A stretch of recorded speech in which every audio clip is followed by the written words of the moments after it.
bonus episode. Yes. I love this stuff. You're so Hypnotic generous. Thoughts, Paul Ramsay, Manny, St. Victor, bonus episode. And my head hurts already from us starting to talk about this. We're going to rock your brains with this stuff today. Dude, I'm it's good. excited. It's super Manny, good.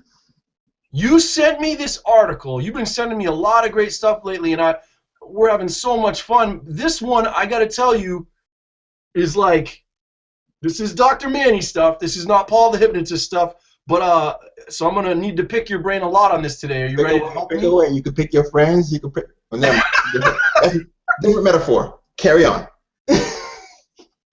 So you, because you're awesome, send me stuff that you think I'll be interested in almost on a daily basis. And you sent me this article called, well, it was an abstract called Decoding Sound and Imagery Content in Early Visual Cortex. Mm-hmm. And the idea, as I read the abstract, is that the part of our brain that for a long time people have thought was responsible for processing visual stuff, now, because of a study that people have done, seems to also process auditory stuff? And by process, we mean that it is affected by it. It gets, in activated state, you're like, fire. But in pre-activated state, you're like, might need to fire. Okay. Okay. Now, let's kind of like do a bare bones of what the study found. Yeah, please. I can't remember where it was, where the location was, but I've got this graphic here. Let me, if you can pull up, do you have any, give me a brain graphic. Brain graphic. I can do that. I appreciate it. Brain graphic. Sounds like a song I'd like. But so what happens is that they have some people and they showed them blindfolded some sounds. I like that one. You're gonna give me like that? Next to med school, man. All right, so this is there's a lot of different structures and substructures in the brain. This one breaks down sort of the different lobes or regions. Yep. Visual stuff, usually when you're thinking about seeing things, that's lateral occipital, right? Lateral occipital, they're just showing you the whole little piece back there that you hit when you over party in college and you hit the back there. That's all occipital. That's your visual cortex. That's where you do your visual. Okay? Now, the Carolina blue, nicest color out there, superior temporal area, the temporal area handles auditory stuff. You got your Broca area in there, and it's the area, Broca and Wernicke. I flip mine around except on multiple choice tests. But these are the areas that are responsible for auditory, primary auditory processing. What they found in this study is that actually, let me send you a simpler graphic. I've got one in the chat. Try the one in the chat, and because that way people's brains won't have as much soup sparking. Perfect. Okay. So this auditory area over here, labeled auditory, that's your temporal area. This area naturally gets fired off when you hear sounds. What they found was that your occipital area, the green area here, was also doing some preparatory sparking. The way that works, if you think about it outside of the soup and electricity, is that say you hear a balloon pop, you're going to turn around, unless you live somewhere where they're shooting a lot, you're going to turn around expecting to see dead balloon, like a balloon after someone has popped it. Your brain cues up expectations until something gets verified. Something becomes what's called a conscious precept. When you see it and you label it in your head, you're like, that's what that is. Subconsciously, an example that I could think of is when you hear the word bank. In your brain, bank, as in riverbank, bank where money is, whatever other bank you could think of, all those are partially activated, ready to fire if they're the right ones. Oh, okay. That's what happens in conceptual precepts. Most of our precepts that we're familiar with are, as far as subjective experience, are auditory precepts, I heard it, visual precepts, I saw it, and your tactile precepts, like stop touching me. So these systems do an interrelation type of thing where they prepare each other. When you hear bzzz, you're ready, you're hyper aware of that, and you're ready for something to land.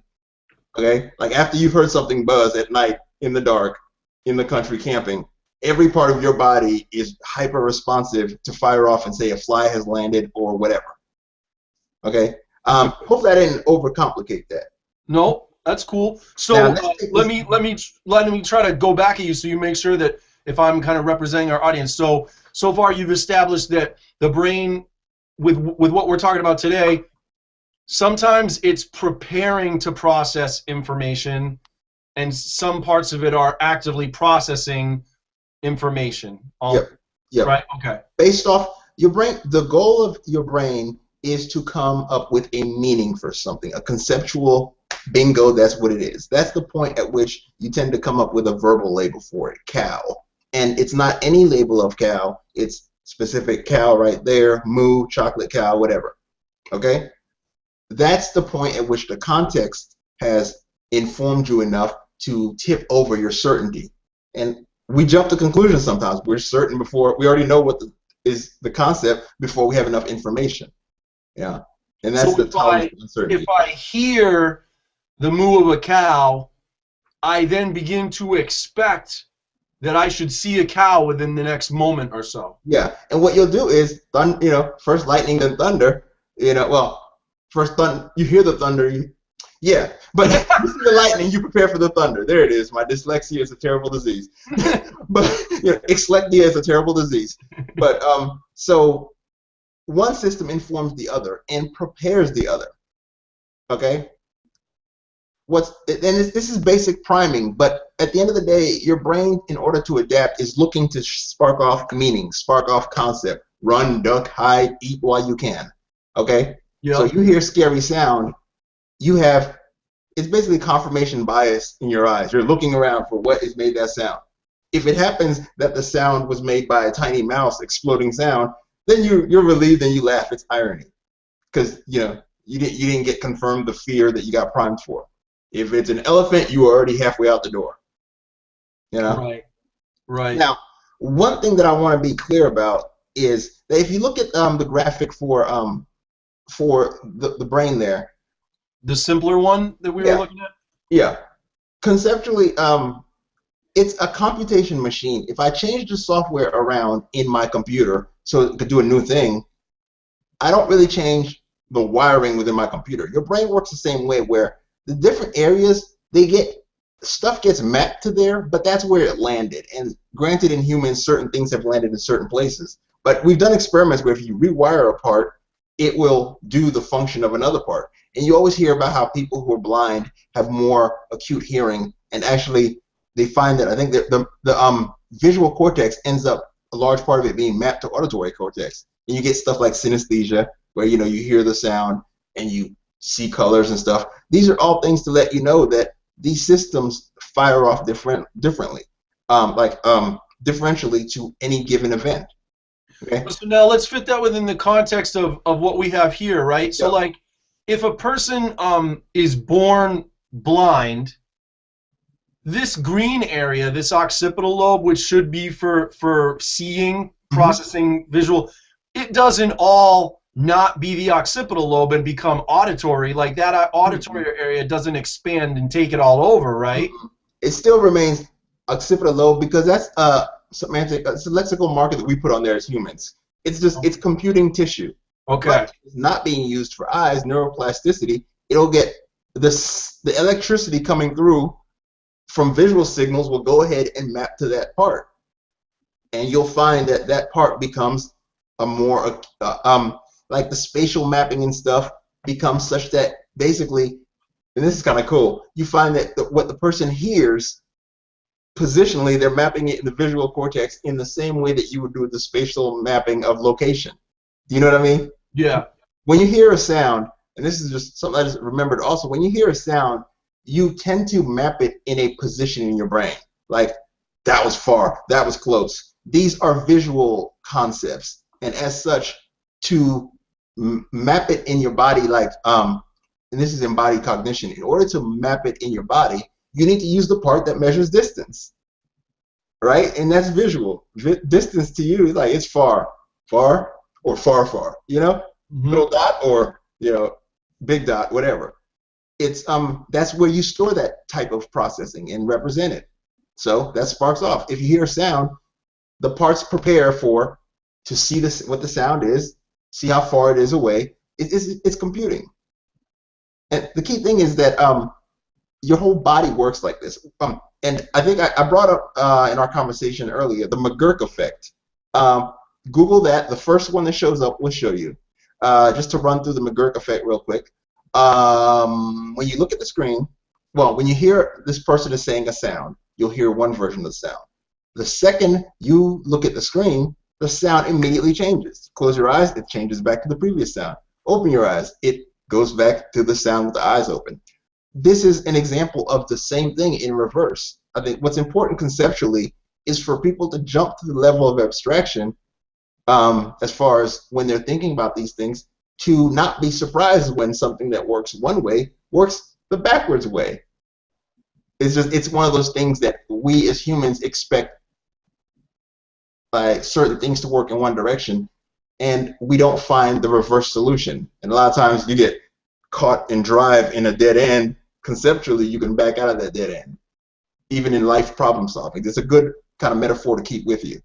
When you jump to the higher level of abstraction, you think this is a bidirectional process. Not only that, this takes place in your whole body. When you're talking about you hear a sound, that sound can cue you to be ready to run.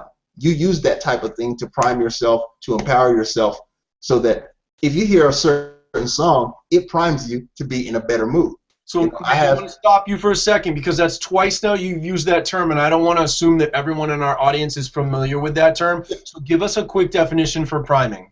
Priming is when you hear something and your body learns statistically. What are the things that every time I hear this, I need to do next? Try to think of one of the best priming examples. One priming example is they show people a list of words, and they embedded in those words a theme of being old. Now, by the time the people walked down the hall, they found that the people who the study subjects who had seen the words with the old message embedded walked slower and took like a statistically significant longer amount of time. Yeah, and the concept of priming is, as represented in your brain, is that certain neurons are at higher level of pre-activation. They're ready to fire. So again, it's part of, it's sort of being sneaky about how we make meaning, right? It's setting up the brain for a later outcome. Yeah. Because that's how we make meaning. Yeah. Okay. So you use priming. Another part of priming is the concept of anchoring. Anyone who has studied NLP is aware of that. Like, you anchor a gesture with a certain state of mind. When you want to feel confident, and usually it's good to anchor things that you don't normally do, like dig your nail into the third level right there, your pinky. Like take a breath, feel relaxed. When you feel most relaxed, dig your thumbnail into the third area in your pinky there. Do it a few times. Do it a couple days later. Do it a couple days after that. From then on, for the rest of your life, whenever you need to feel relaxed, you do this weird thing. Yeah. That's anchoring. So to wrap it back, though, so what you're saying is that this stuff you're talking about in the neural level, like, priming's happening to us all the time just through living and making meaning in our everyday experiences. Yes. Right? Okay, so thank you. Now, continue. I'll give you an example of priming at work. Back in the day, they used to have you fill out your race and gender on SATs and stuff. Yep. Guess what? You do that primes a person's identity. Marketing uses priming identity a lot too, such that basically reminding a child that they're an African American, or reminding a girl that she's a girl before a math test, is what they call stereotype threat, where that person is like, well, my identity is supposed to score lower, and they found that. But not consciously.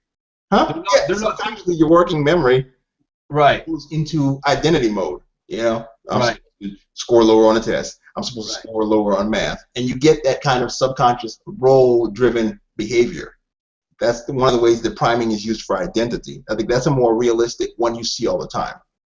Okay. Marketing does that. They prime you for parent role, parent identity. They prime it maybe with a little guilt or whatever, and they tell you some products so that you can have a chance to do what the good parent would do. Right. Right. Yeah.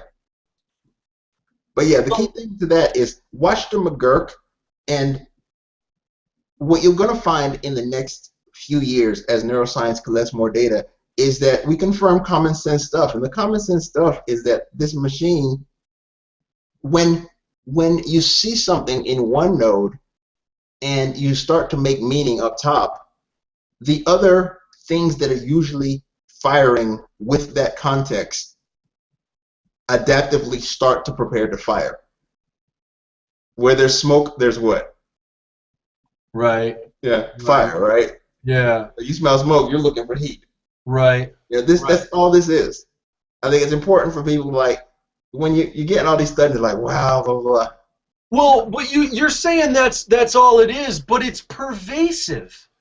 I mean, you're really talking about how people's what you're talking about is happening on like 100 different levels or in 100 different degrees of our living daily experience. Yes. And so that's a pretty big thing to start bringing into your conscious awareness. It's empowering, yeah. Yeah. If you live that way, you live more effectively, yeah. You start to pay attention more mindfully of, I'm wearing shoes and I'm decreasing my contact with the ground. Go for a barefoot walk, see how that does.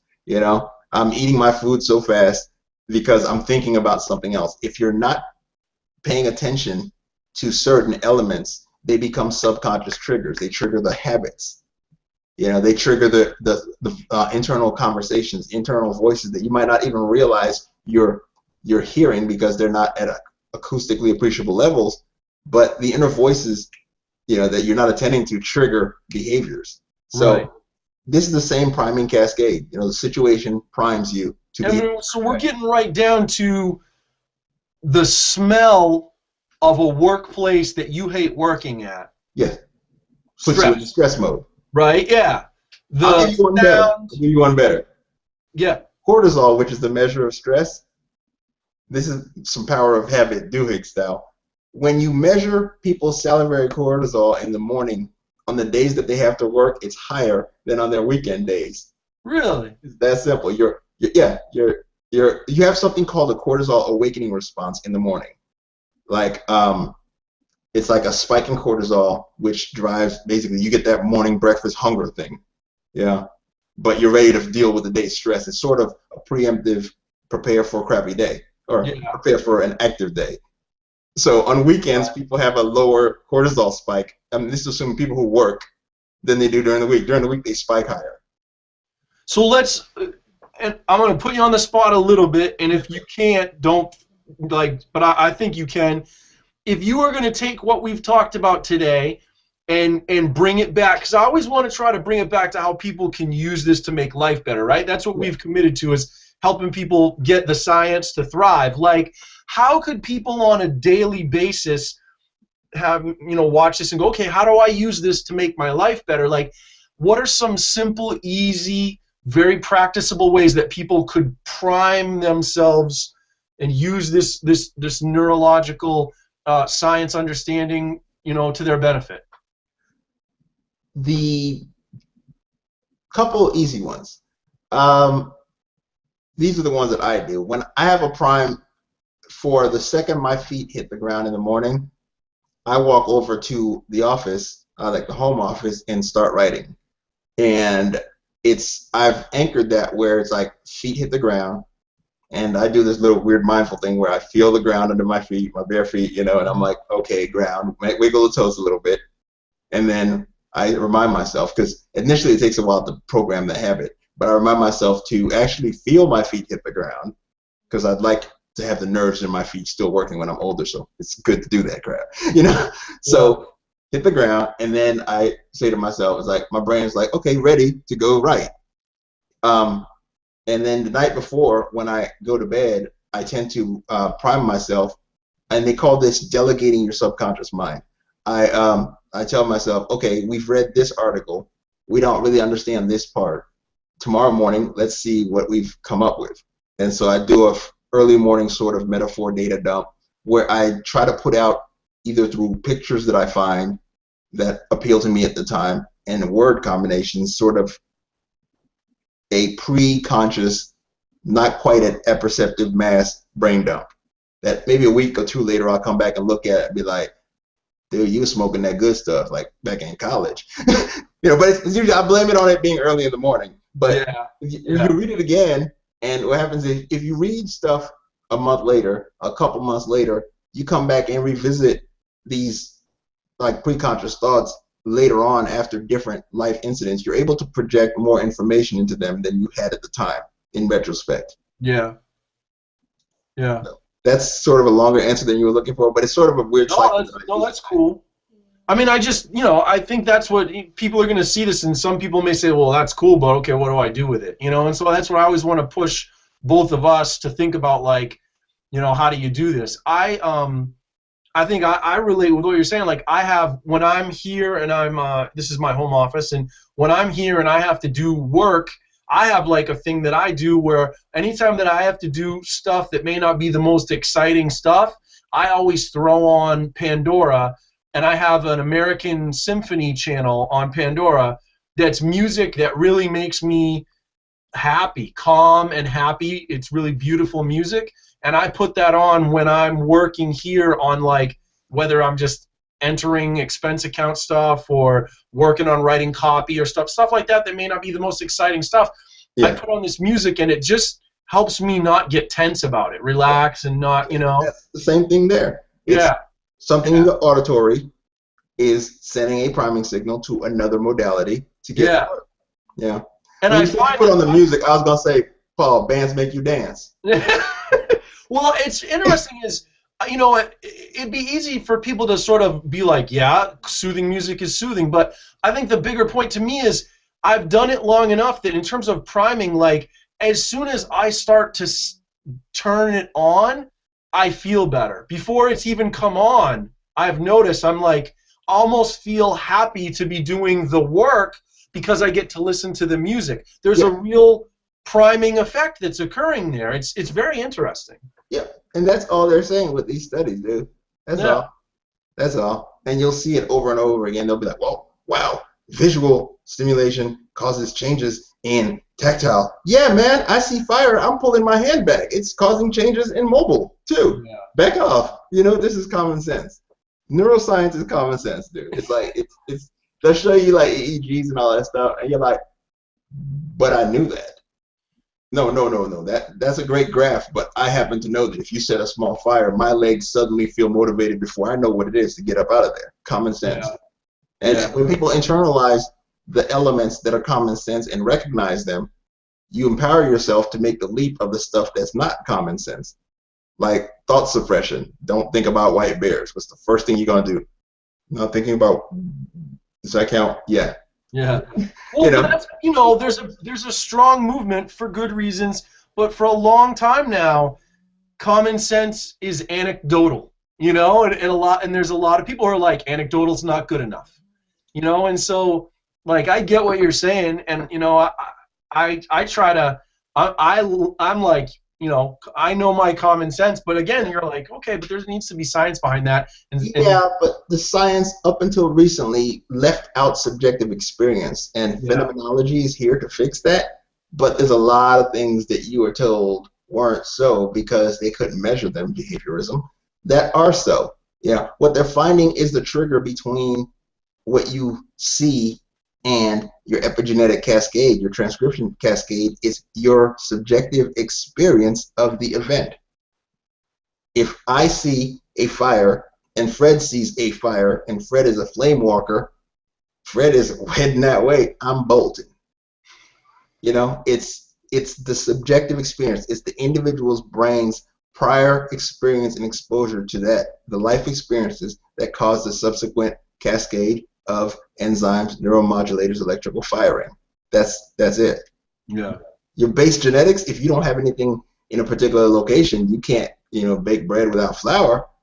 But there's a whole, given that you've had a normal level, within normal limits, WNL, if you have that, your life experience is what is orchestrating the transcription of this huge library that you have. It's a cookbook.